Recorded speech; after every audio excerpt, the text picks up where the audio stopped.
Alright, guys, let's just wait for a minute to see if this is in my box. And I had to put that thing on my feet. So today's topic is gonna be again Iran update and what I think about how it's gonna end the whole thing, and also oh,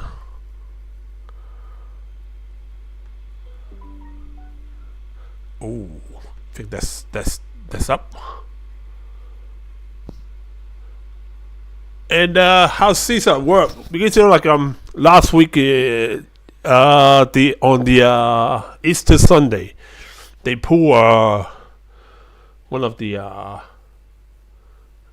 the WSO, the weapons system officer of the Iran, and people ask how they, how actually that work, because it's very hard. It's like they're like what, I think 40 miles into Iranian zone, and they pluck the pilot out. Yeah, just gotta go through that. So today we gotta be talking about those, and I don't need this anymore. Yeah, and if you have any question, please, you can actually ask during the stream, which is around an hour, from 6 p.m. to 7 p.m. Australia time. I got in a bit, maybe a minute late, but that's because my computer don't like to turn on because it's old. Anyway, yeah. So this is what we get today. First of all, again, for those of you who don't know me, I'm Gary. My name's Gary. I'm not gonna tell you my surname or my social security number. Otherwise, you gotta find out who I am, and that's gonna be bad for what I did for a living. Anyway, my name is Gary, and I'm a former U.S. Army officer, and also a law enforcement officer for 11 years, and I was in the Army for 8, actually 7.5, because I got out early, and I was battalion S2 and S3, so intelligence and operation. At the later, I would say career, but it's only 7.5 years. It's not, a career. My cousin been serving in the Coast Guard for I think more around 21 years now. And if I haven't left, I probably would be a lieutenant colonel by now. But anyway, yeah, it doesn't do anything now. So it's gone, and I'm just gonna use my expertise in intelligence and army, the military, and to answer your question. And yeah, if you have any question you want to ask, you can find me at I always forgot what's that called, Reddit, subreddit, I think that's what they call. I asked people last time, call r/defense, or you can go to a forum called Pakistani Defense Forum. They're not just about Pakistani defense, but that's another boiling point. So it's really, they just say it's a good read. Anyway, so yeah, you can ask a question there, and I will try to answer it with the hour I have here. And if you have, yeah, if you like what you would like this kind of interaction, you can just follow us or subscribe to our YouTube. This costs you nothing. So this kind of podcast is every weekend, every Sunday, 6 to 7 p.m. AEST, because I'm in Australia now. I'm not in the US anymore. And yeah, so let's just start. Words. Basically, the war has at least for now it has ended. The current status is they are in a ceasefire. But Iran says, since Israel keep attacking Lebanon is here, so there are no ceasefire, or there's just talk about it. But the latest is the strait was not open. I think I read a report saying around 15 to 20 ship passed through.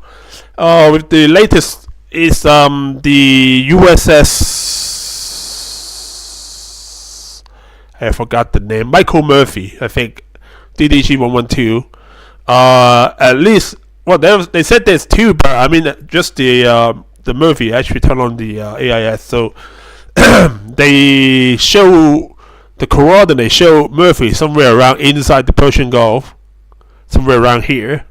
So they must have, because it was before it's outside. So somehow it transit through the Strait of Hormuz. Standard FON, Freedom of Navigation App, not app, Freedom of Navigation Act. Sorry.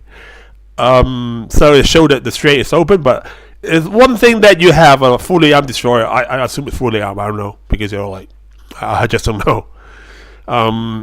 It's a fully armed destroyer to transit through a strait, even if they're being attacked. There are no actual report that it's been attacked, but I think there's some unconfirmed report. I think I saw it on somewhere. I forgot that Bloomberg saying that the ship was beaten back by Iran. It's not beaten back. It's inside. It's inside the Persian Gulf now. I mean, not now, like a day before. So they did that, but that doesn't mean the strait was open, because again, it's one thing to have a destroyer going up and down the strait, showing that it's open, because even if they were attacked, they can fight back. But Russian ship, they can. So if they are like attack or just a drone, it will just shut it back down. The thing, what we're looking at is either if they have, I mean, first of all, why they're there. What they're doing there most likely is because of the naval mine.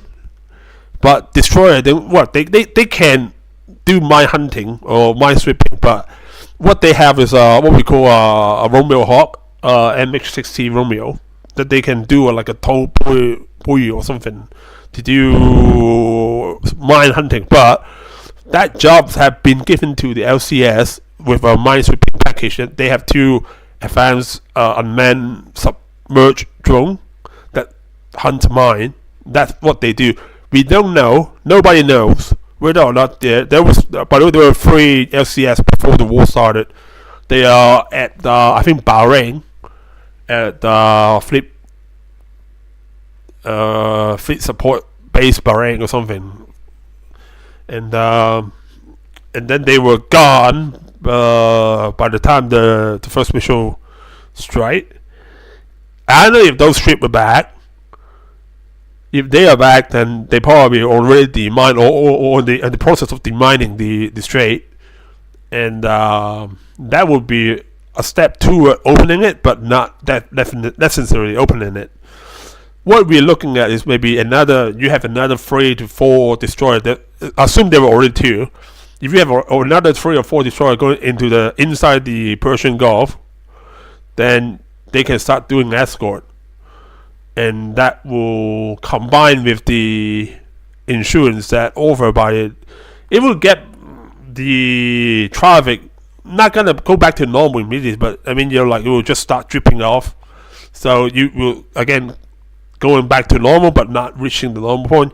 For that point to reach, you probably gotta take another, even if it stops tomorrow, even if they already have all the asset there tomorrow, even if they start floating the ship out tomorrow, you're talking about easily 3-4 months before it ran back to normal, because we are 1.5 months without any traffic going out. Well, not 90% blocked, but I mean, I consider that without any traffic. And yeah. And my sound is going because I've been working really hard and lately, and I feel like I'm actually again coming down something. But at least today I'm not that bad like Sunday, 2 Sundays ago. But anyway, let's continue. So what that means is now I think the first news is from the American side that nothing coming out the first day of talks. They have 14 days to do it. I don't know if they can get something out of that, but I don't think the strait is gonna be open. Like people gonna go through it after that 14 days, or whatever they have the resolution on the peace talk. Otherwise, they're just gonna stuck there. It's not gonna move anywhere. So that's that. On the other hand, you are talking about but every peace talk like this, right? It's like the Russian and Ukraine. Ukraine don't want to be attacked anymore. The only thing that can reach that level is not empty words like Russia or America say like I protect you, or Russia say I'm not going to attack you. That means nothing. The only thing Ukraine want is NATO membership, because that means like if you attack, he can now Zelensky can go Article 5 and have the whole NATO drag into the war. Means Russia is not going to attack them, but that's what Russia cannot give away. And the thing is, as I written in the post today on PDF, both sides don't feel like they lost this war. Number one, and both sides, more importantly, both sides does not think they win this war. They have won. Otherwise, it's not going to be pissed off. It's one side going to ask the other to surrender. It's not like that. So they would have talk means like both sides got stuck in the quagmire. And yeah, I mean America can if this talk fair, all right, America can go back and bomb them. Doesn't matter. It won't do anything. It won't open the strait. It won't destroy their nuclear, because those nuclear and ballistic missile capability is not something you can literally destroy. It's on paper. I mean, okay, you're talking about you can at this point it's like mowing the lawn. That's what they use the example. You can keep mowing it, but it will still grow. You have to either concrete it, like pour concrete on the lawn so they don't grow, or you have to replace the lawn to astroturf, like man-made turf, so they don't grow. That means like you have to either have Iran say I'm not going to look for that anymore, even though can you trust it? I don't know. Or you change the regime to a more American friendly, and they don't go for that kind of stuff. I mean, both involved in raiding Iran. That's not going to happen, to be honest. That's not going to happen with NATO. That's not going to happen without NATO, which is most likely. If this is going to happen. And for Iran, they're not winning as well. Again, what can they win to begin with? The moment they win is when they got nuclear weapon. As long as this happens, it's not going to get nuclear weapon, because they're just going to beat back to that. Yeah, sure, you can actually say like once you start, you can redevelop, you can rebuild the capability, you can rebuild the centrifuge, you can even if you can rebuild the if they taking out the uranium cake, you can rebuild that.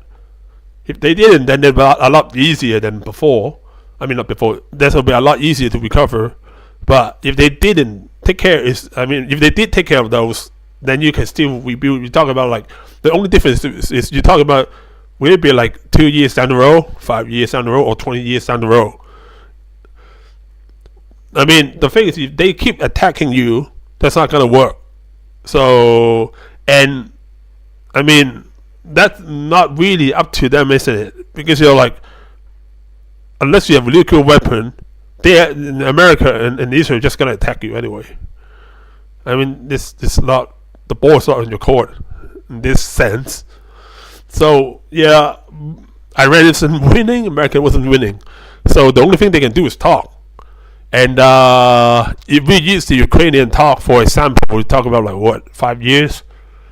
So I don't know. It maybe that far, maybe it won't take that long. But to think one side, either American or Iran or Israel, I don't know what Israel can anyway from this. Anyway, to say one side is gonna just back down and accept everybody every time from the other side is just bullshit. It's not gonna happen. So I don't know, but we'll see. I mean, like talk is good. I mean, even though it doesn't change anything, like the one in Ukraine and Russia, between Ukraine and Russia. So yeah, that's Bahrain. Yeah, we know that's Bahrain. Yeah, that's just how it goes. There's 13 more days. I think like 12 and a half now. So this, I don't know. Maybe they get something out of it. Maybe they don't. If they don't, then they keep going. One thing for sure is highly likely we are gonna see Google Maps search. We are gonna see gas price gonna stay up until like October or even November. That's yeah. So the what we're gonna see is a political uprooting in the state. This is not a this is not really a popular war even in the state. So I don't see how Republicans is gonna hold the. It's not gonna. They are not gonna hold the Congress. The thing is that I'm now starting to think they're not gonna even able to hold the Senate. Maybe 51-49, maybe 52-48, but they may not gonna hold. I mean, because like you look at all the races, you know, even the latest one, the Georgia one. You talk about Marjorie Taylor Greene seat. What Trump won by what 37 points, 44, 47, and they won like what 12. That's 20 point swing. That's a lot. You can argue that's like an off year, that's a whatever, but I mean like if you talk about like even you have that you talk about 10 point swing, you got a lot of those like purple state gonna be at play, especially so you got like California and New York. There's like what 10 seat over there. You talk about 4 or 5 seat in Senate that you can flip. That's a lot, man. I mean, and then you talk about like other blue state. I mean, purple state got go bluer from the last election, from the 2025 midterm. New Jersey and Virginia. So the political atmosphere is not good for the Republican. And I don't know. I'm not saying it happened, but I think the only thing that will save them is really they got dragged into one giant war. But I'm not thinking anybody gonna give them a chance. So yeah, that will be it. I don't see anything coming out and going after. At least they have a resolution on the peace talk. And I don't see anything that's gonna change at the peace talk. I mean, at worst, Iran keep charging ship to go through their own territorial water, and America keep bombing. That's the worst case scenario, which is nothing changed like 2 days ago. Let me just take a quick peek of how much is the oil price.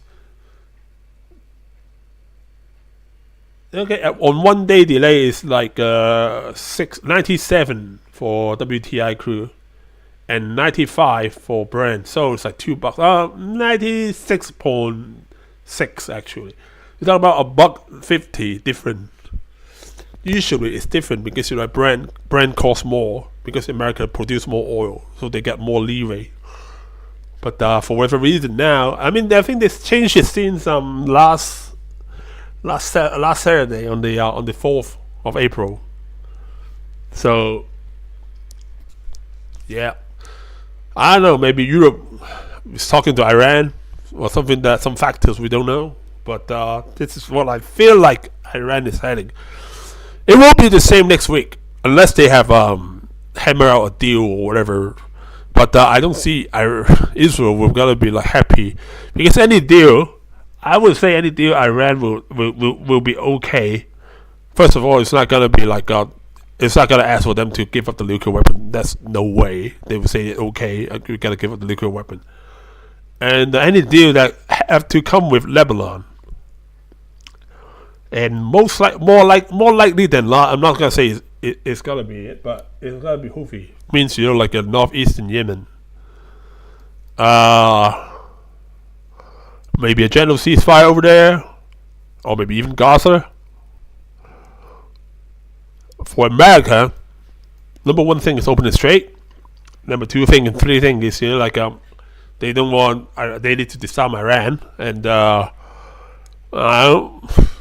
don't see how they can get even. I mean, I would say disarming Iran is probably number one. Opening the strait number two. I don't think they can open the strait. Maybe they will. I'm not sure. We will see. I mean, depends on how. I mean, anything could happen, right? So, I'm not sure, but I just don't see how they can agree to anything like that. So this is the Iran war. So let's go to talk about what happened last Sunday when they plucked a pilot somewhere here. Where's Isfahan? Here. So Isfahan is here. So the pilot is somewhere in this mountain range. Is it north or south? I did north or south. Forgot. Yeah, I read that report like a weeks ago, like last week. I forgot it's a north or south, but it's close to Isfahan. It's Fahan, not Isfahan. I don't know why I'm saying that. It's Fahan. Again, I may be butchering the. I think it's north actually, but anyway. So you talk about like here, it's like 40 to 50 miles, around 100 kilometers inside Iran. So how did they do this? So first of all, again, I've written a post on PDF, Pakistan Defense Forum.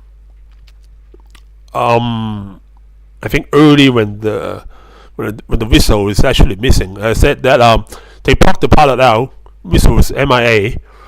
Well, back then it's MIA. Now it's recovered. Which means whistle must have been wounded, and they can't make the rendezvous. Because like every mission you had, I know about air mission alone, but when in a joint mission like air ground assault, you going through everything, like egress, ingress, routes. What happened if you have emergency? Alternative route to get out of the what we call AO, aerial operation. All that. So what happened is when the plane got shot down somewhere here, they I need to actually go back to my stream. I think the first we call escape plan kick in. So what happened is there's like a list of things you already briefed on will do when you got shot down, in case you got shot down or in case you got left behind or whatever. So they would. I'm not gonna talk like I know what their plan is because I just don't know, and I'm not gonna tell you how they make that plan. But it's like go left, go right, follow this route, make some marking, or like get like what we call familiarize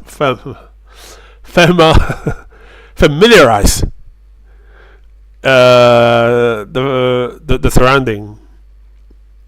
So if you get in, say like if you have like a bridge next to your target, then you know that bridge where that bridge was. You just use that to go back to the what we call initial point, and then you escape through a bunch of waypoint. Again, I'm not gonna say how he escaped because I don't know. And then to a designated area, and then that designated area will have like aircraft rating to pick you up. So what happened the first time they do that is the pilot obviously get out like that. Well, I'm not sure, but most likely get out like that. I should say obviously. Then the whistle was MIA because you talk about if you punch out like a minute. Not usually a minute is too long. You talk about like 10 seconds later, you can be driven. Because I was in the airborne, so like every 10 seconds you're talking about 1 to 2 kilometer. No, 1 to 2 mile, not kilometer. 1 to 2 mile different. So one will be like in one, and then the other guy will be like 2 to 3 miles behind. Depends on how far apart and first of all how high the drop is, because after you drop you use your parachute. You're not in control anymore. What you have some minor control, but most of the control goes to wind, the wind direction where they blow, because you gotta hit your parachute and then you gotta go further away. So if the descending speed is less than the lateral speed, means you have high wind, then you will disperse. That's just physics. This is not some national secret. It's just physics, right? Because if the lateral speed means if the wind speed is larger than the drop speed, then you got dispersed. You got a bigger disperse. That's just physics. And So what I think is when the whistle hit the ground, he got wounded. I'm not sure about the intensity, probably very seriously. Otherwise, like the thing is, like he was here, so even if he drift, it won't drift all the way here. So what the news reports say, I mean not the news report, the conference from I think HACCP say is he hum up the mountain 7,000 meter, means like he's going the different route. I mean, unless you're talking about the rendezvous point is somewhere inside, deeper inside Iran, which I don't think that's likely. I'm not gonna say it's not possible, but it's not likely. So they're gonna be on the opposite side, means there's something wrong there. That's what I wrote before this actually go down. The first couple of days when they pick up the pilot. So what happened here is they pick up the pilot from the first initial drop, initial recovery, and then they, I think, like 4 days, maybe 3 days, to pick up the whistle. What happened is, like we will be launching a full CSAR, combat search and rescue. That includes a lot of things. First of all, like when you drop off the aircraft or when you are alone, when you get lost, pilot, they have like an emergency beacon, but you're not going to turn it on, because when you turn it on, you don't need to know. I mean, like you have what we call a rescue radio set as well. You don't need to, well, it's encrypted, but you don't need to know what you're talking about. I just need to know where that's, I mean, if I was Iran, all right, I don't need to know what you're talking about to CENTCOM, the down pilot. I need to know where that is, where that location is, and I can always triangular that location. I don't need to break the encryption and know what you're talking about. All I need to know is where you are. So you don't turn it on like always. Otherwise, you're just broadcasting your location to the enemy. So what happened is, after the initial rescue, they probably have to first make contact with the whistle if they already have not already. What happened is, the whistle will just turn it off before he move. So it will be like last on position, but it will be long gone by then when you pick it up, when you triangulate the area. And then you do it like maybe what we call morning and night report. You can do more. It doesn't matter. He can do less. He can just say like it's too risky. I'm not going to report anything. So, and then they're gonna do what they do learn in CSARs, SGLEs. I don't even know people gonna call it CSARs. I don't know how to pronounce that. SGLEs, survive, evasion, resistance, and escape technique. I'm not gonna tell you what this is because I don't want to spend next to 20 years in the Virgil pen. So what happened is they have to use the knowledge in CSARs, the CS. Anyway, you know what I'm saying. To escape the enemy and chart a course. In this case, he charted the course, I think, either easterly or northeasterly into Isfahan. And yeah, and then the official report is CIA got its position most likely from he turning up on the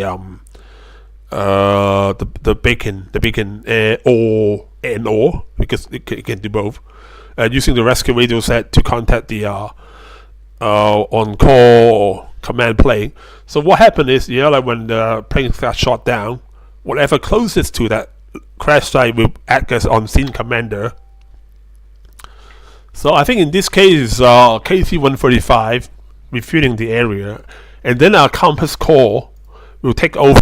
This is a compass core. What it does is like a C-130, but you have like the most advanced electronic suite there to trap everything. So if the pilot, if this player, if this 130H was in the air, if the pilot the whistle turn on the beacon or yeah, because you're like if you want to net, you probably can tell them where you are. But anyway, if the pilot turn on the beacon, it can trap the beacon, so they will know where it is. This is like on is it on air, not on air, mid-air triangulating thing. instead of like a midnight radar. This is what we call trapping. So that will trap the location of the pilot or the whistle, and then it will be continuously flying over the area. This plane will be flying really slow. That's probably what you've seen in one of those videos. That also fueling the two pavehawk. And then this plane become, they launch this plane, and this plane become the unseen commander. What it does is command and coordinate the effort to pluck the pilot out. They usually have a command team on board. They tell the pilot where to go, what to do. If they make first of all make contact with the pilot. Tell the pilot what to do, where to go, how to form a rescue plan. And then the very famous photo is this one. This is what we call, this is wreckage, of course. Doing that operation, the American, they have they brought in two, I don't know if it's a normal C-130 or Combat King or whatever. But if it's normal, that's not that big of a deal, because a normal C-130 is really, not really cheap, but relatively cheap. You talk about Combat King or even one of these Compass Core, then you're talking about very expensive hardware here. Anyway, so what happened here is what we call FARP, which is Forward Arming and Refueling Point. What that do is they actually act like a combat outpost. So this will be, I think the official, where's my map? The official account is this is 40 miles inside Iran. I'm not sure. I'm not sure if they're geolocated, but this is what the DoD says, 40 miles inside Iran. So you can guess where is it. So what it does is FARP is to rearm and regroup and refuel, rearm and refuel forward deploy aircraft. In this case, probably the Compass Core you just look at, and the Pavehawk, which is a Black Hawk or the little bird that are used to search the area. What happened usually is they send in helicopter to drop in either PJ or in this case SEAL team in the area, and then the ground team make contact with the pilot. And then in this case, I think the pilot is wounded, and then they have to drag him or carry him through a clearing or something. I think that's in the on the report. That's what SF said. Not saying he's telling the truth. I don't know. That's what they said. I'm saying, all right. So, and then on a pickup chopper, and then when the pickup chopper go back to the forward, the FARP, the FARP. The C-130 they're just stuck because it's soft sand. They make a FARP on unused airfield, unused farm field, and then they have to blow the two C-130 and the two. So I would guess, if this is me, I would guess they are using the little bird to pull this pilot out. You can do that. That's actually happened during Black Hawk Down. And then they put the whole thing back into the FARP to support the operation. FARP is like a temporary point when you when you fly in, weapon, ammo, and fuel, the logistic category into a point where you stockpile it and then use it. So whenever the chopper, maybe after engaging enemy, they have to rearm. They won't just go back all the way to whatever base they are, most likely in Iraq or even in Kuwait. That's too far. You want to stay on the front. So that's what an FARP is. So it allows you to stay in the front, and it also allows you to stage your troop used as a staging point. So from there you can actually direct a team to maybe south of Isfahan or one to Natanz or whatever. So that's how you do that. And but when they pull out, when they pick up the whistle and then fly back to the FARP, and they can't pull out because the C-130 is stuck. So they blew it up. Had I think 4 dash 8 dash 9. Dash 9 is like a bombardier. Dash 9 is like a regional jet, like the one that you fly if you're in the state or in Australia. Very very common regional jet. Qantas use them. United Airlines use them. Well, by the way, this is the irony because Bombardier is actually a Canadian air company. So Trump keeps saying Canada, contribute nothing to the war and to America. I mean, like without the Dash 8, I mean Dash 8 or Dash 9, well, the same company. I don't know if it's Dash 8 or Dash 9. I think it's Dash 9. Dash 9 is bigger. Dash 8 is smaller regional jet. But I mean, anyway, without the Canadian jet, the whole group is gonna be stuck in desert. That's not gonna be good. And then where's the map? And then Dash 8 flew from the FARP back to, I think, Kuwait is the destination. So that picked up the pilot. So what happened there, according to the official channel, is the CIA the CIA misled the Iranian, saying the rescue is happening somewhere. What they do is they probably spoof a call, or they just leak the information casually. That's what they usually do. And then make Iran believe they're picking up the pilot somewhere else. That's very normal, right? I mean, you tell the pilot to do one thing, but if there's a code, then it's actually do the opposite. And that's probably led to how they the Iranian end up in the wrong place. And when they were there, nothing there, but they also call in an A-10, at least a couple of A-10. It's actually, when it comes to CSAR, it's actually doesn't change since Vietnam War. You just the equipment change. You have, during the Vietnam War, you have a pair of A1 Sky Raider that pacify in the target area. What that means is, they gotta fly in the target area, the pickup area, and then engage any ground troop or minimum air contact like helicopter or whatever. And then you also above that, because that will be low fire, like 1,000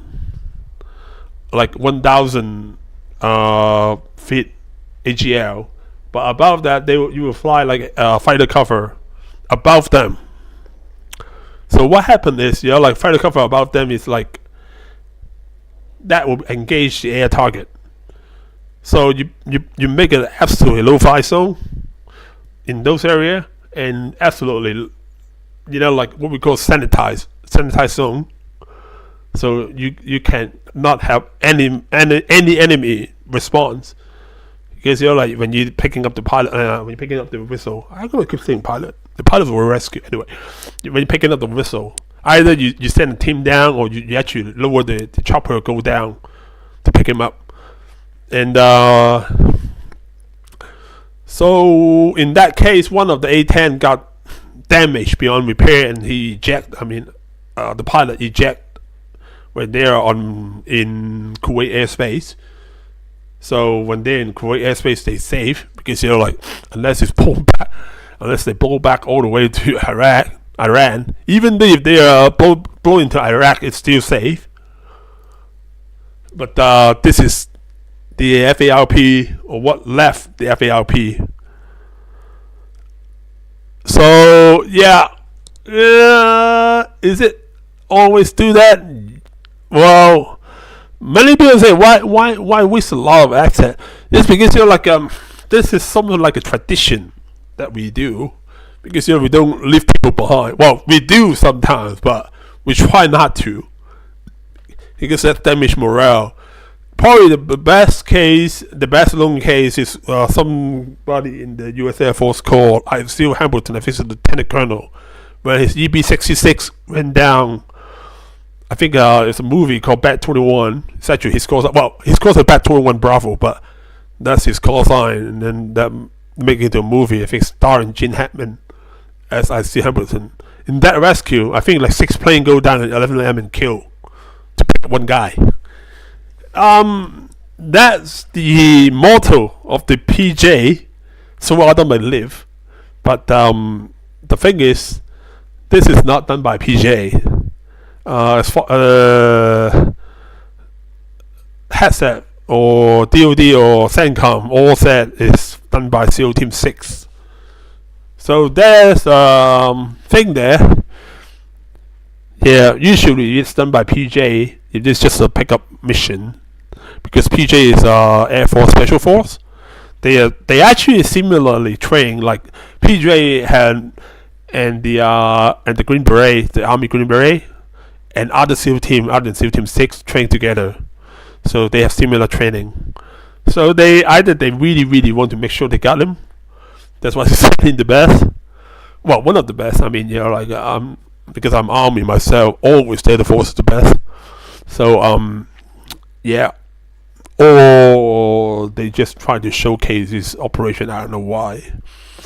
But anyway, yeah, this is how it's done. Cost is not a problem, but because it take time and resources and money to literally replace the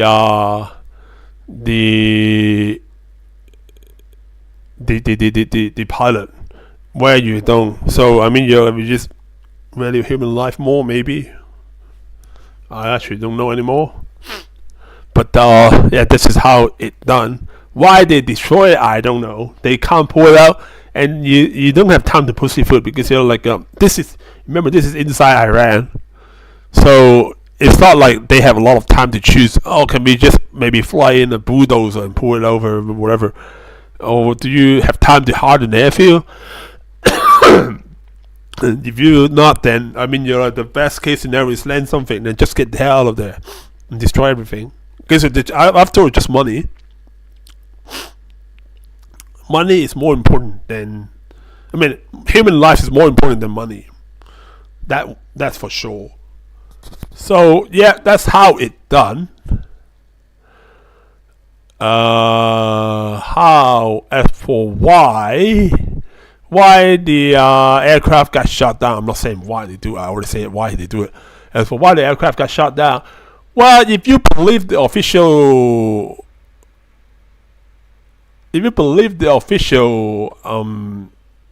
version, is they shot down the F-15 with man-portable system. Well, if they are flying really low, maybe. But then I mean, like a man-portable system usually. Let me think about it like for a minute. I don't think there's any man-portable system that use radar contact, like passive radar contact. Is it?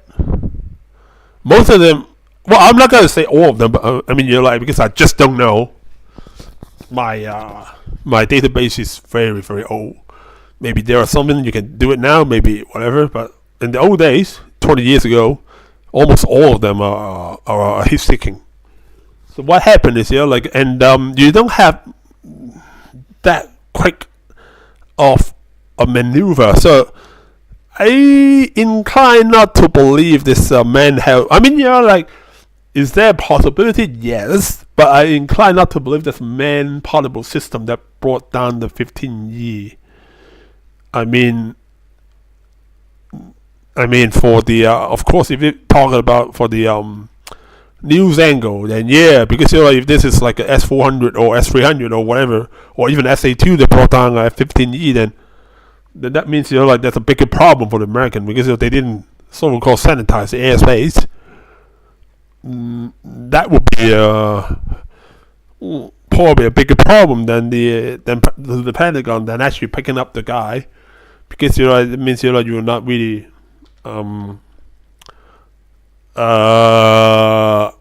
like as they said, you destroy everything. I mean, I'm just gonna use that term.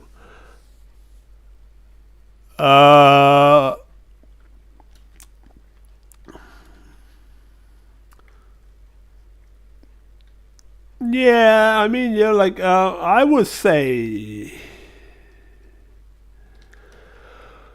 sorry, I would say it's probably a bigger system, more sophisticated, and no, otherwise I'm not gonna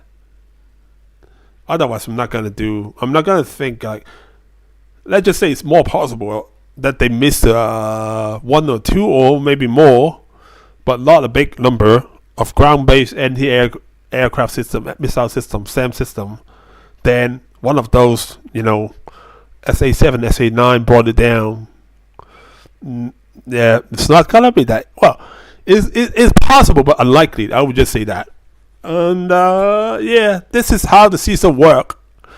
So, what happened if this happened to other country? Most likely, that guy's gonna get caught or captured. I mean, like for this kind of operation to work, you need to actually have a very, very good insertion system. First of all, the first thing you always gonna need is special force team, but everybody have them. Like the British have the SAS, or arguably better than Delta Force because they train. I mean, that's the world first tier 1 operative. Germany have GIG. Germany have the French is GIGN. The German have GSK or something. I forgot. I mean, everyone in Australian has the CSAR. So does the New Zealander. So you have special force. You have to have the equivalent of our 160 SOAR, as Special Operation Aviation Regiment, to deploy those assets.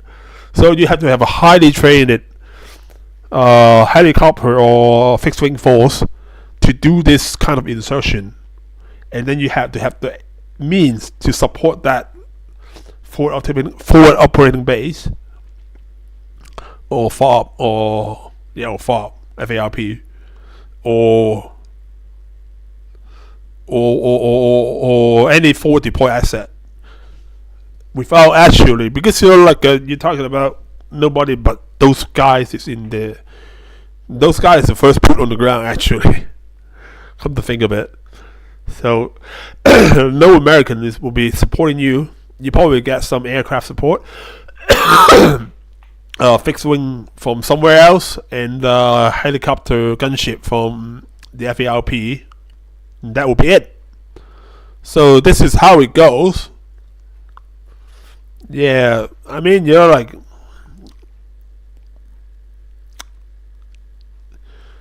if you don't have those stuff, all right. If you don't have the aviation measurement, if you don't have the CAS, the coastal support element, you're just gonna drop. Well, that's very heroic, but usually, and I'm not saying every time, but I'm saying usually, you're gonna end up in tears. You're gonna just got more people that gonna get captured.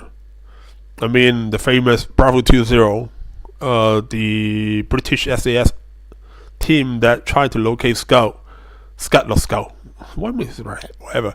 Tried to locate the Iraqi Scud, and Scud missile, the ballistic missile, that rumored to have nuclear tip, but anyway, that team got left behind. And then they have to hike all the way back to Kuwait or Saudi Arabia. They got picked up, and then I think the whole team got captured but one. And got killed and captured but one. And that's because they went in, they go low profile, and then they don't have any air support, ground support, or even they don't even have FARP. I mean, Royal Air Force or British Army don't provide FARP on this mission, so they'll be on their own, and not always come up good if you're on your own. So yeah, I would say this is really extraordinary, but in a way that you kind of expect it, because I myself pulled one CSAR mission before. Actually, I wrote down the my experience on the old PDF. They have to change it. So yeah, I mean, been there, done that for myself. Not in this scale, and when I was doing it, I was in Afghanistan, and we control the space. We just have to go in and fight the way out. I mean, that's still kind of a CSAR, but not like this one. This one is going to hostile territory, and it's different. So yeah, this is how it goes, and yeah, this should. I hope you guys understand how season work from now on. I mean, I don't have the good, like 10 point, PowerPoint presentation to you, but that's just my experience and what I can tell you. Because something I can't tell you because I'm bound by the NDA.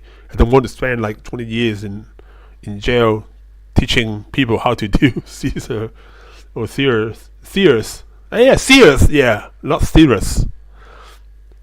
I don't know. I mean, like I usually just call either the full name survive, evade, resist, and escape, but or Sears. I haven't said that word for like 20 years. Anyway, I hope guys, that will be it for me today. Going home early. I mean, I'm on home, but I'm finishing early. Hope you guys enjoy the rest of the evening. And if you have any question, again, I can be reached on subreddit and Pakistan Defense Forum. My name is Gary, and this will be the 6th podcast. And I will see you guys really, really soon. Take care and bye.